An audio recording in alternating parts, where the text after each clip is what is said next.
Hello दोस्तों, नमस्ते। हम नमस्ते। रीता रानी मेरे यूट्यूब चैनल पे आप लोग को स्वागत है। देखिए, बहुत प्यारा से दोनों सहेली करवा चौथ माता रानी के सोहर गीत सुनावे चलती है। आप लोग को अच्छे लगे तो कमेंट में जरूर बताइए। बना बीचे बैठी है सीता मना झांखाई मानही माना सोचाई नाये नाया सुरो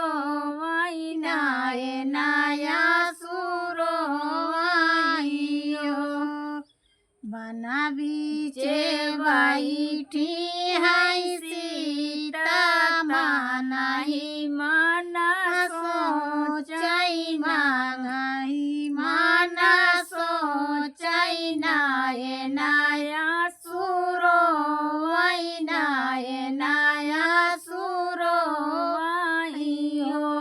सखिया जुआ है करावा चौथिया बरत कैसे रहबई हो सखिया जुआ है करावा चौथिया बरत कैसे रहबई हो। एतनी बचन सुनई ऋषि मुनि सीता से अरज करई सीता समझावाई हो। बेटी मुखी रहूं करवा चौथी इतनी बचन सुनई ऋषि मुनि सीता से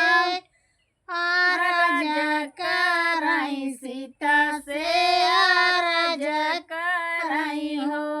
बेटी का मना संकट तोरे जियरा नयन आसुरो नहीं माना सोचू नहीं माना सोचियो।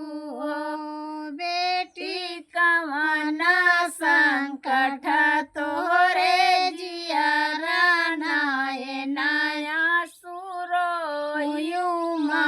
नहीं माना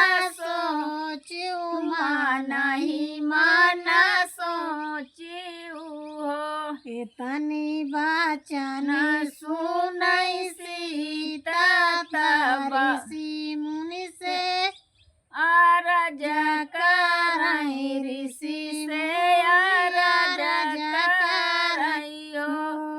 बाबा जुआ है करवा चौथिया बरत भूखी रहबई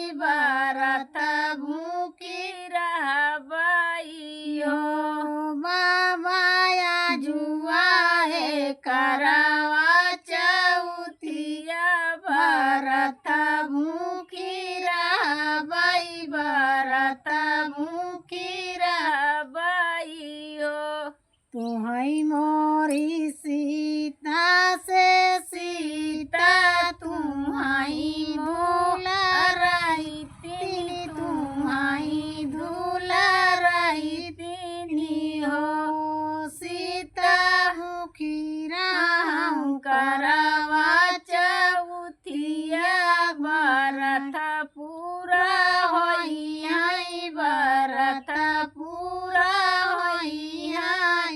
हो। सीता मुखल रहूं करवा चौथिया बरत पूरा होई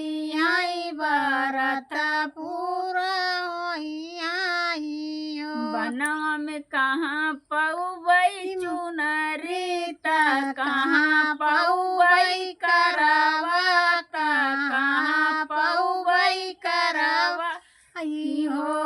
बाबा कहाँ पौबई सोरहु सिंगरवा बरत कैसे रहवई है बरत कैसे पूरा होई है हो।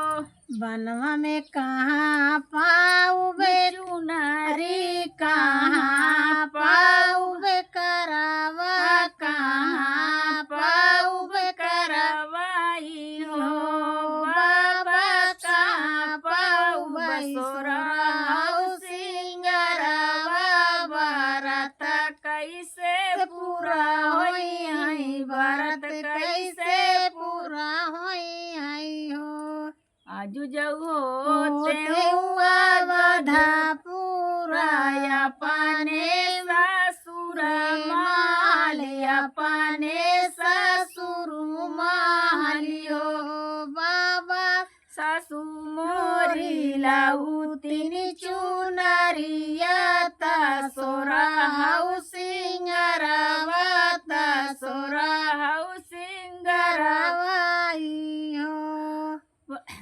बाबा भैया मोरा लाऊ तेने करवाना स्वामी मोर से नुरावाता स्वामी मोर से नुरावाई हो बाबा भैया मोरा लाऊ तेने करवाना स्वामी मोर से नुरावाता स्वामी मोर से नुरावाई हो